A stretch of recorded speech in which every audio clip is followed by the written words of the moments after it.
গতকাল রাত থেকে শরীরটা ভীষণ খারাপ। অনেক শরীরে ব্যথা করছিল, হাতে ব্যথা করছিল। আসলে এই কয়দিন ধরে অনেকটা কাজ করছি। আসলে আমি এত প্রেশার এখন নিতে পারি না। আমার হাতে অনেক প্রবলেম হয়।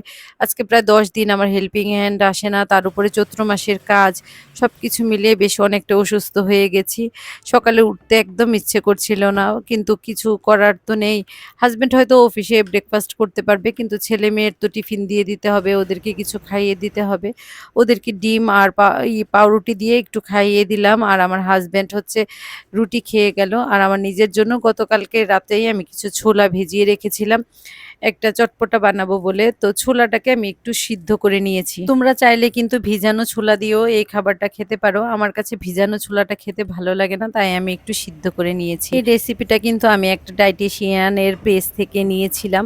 তোমরা যারা পারফেক্ট ডায়েট করো তাদের জন্য কিন্তু পারফেক্ট একটা ব্রেকফাস্ট এটা। এই ব্রেকফাস্টটা যেমন হেলদি তেমনই টেস্টি এবং অনেক বেশি সাহায্য করে ওয়েট লস করতে। যেন ছোলাতে প্রচুর পরিমাণে প্রোটিন আছে, ফাইবার আছে এবং ওজন কমাতে অনেক বেশি সাহায্য করে এবং পেটটা অনেক সময় ভরা রাখে। আর ডায়াবেটিসের জন্যও কিন্তু ভিজানো ছোলা খুব ভালো। আর আমি না ওয়েট লস করার জন্য এইসব হেলদি খাবারগুলো খাই না। আমি হচ্ছে আমার ডায়াবেটিসটাকে নিয়ন্ত্রণ করার জন্য একটু হেলদি ব্রেকফাস্ট করি। তোমরা অনেকেই আমাকে জিজ্ঞেস করো, "দিদিভাই তোমার ওজন কি কমেছে?"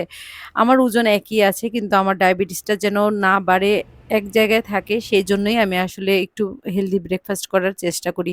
তোমাদের কাছে আজকের ব্রেকফাস্টটা কেমন লাগলো জানিও। তোমরা ভালো থেকো। টাটা।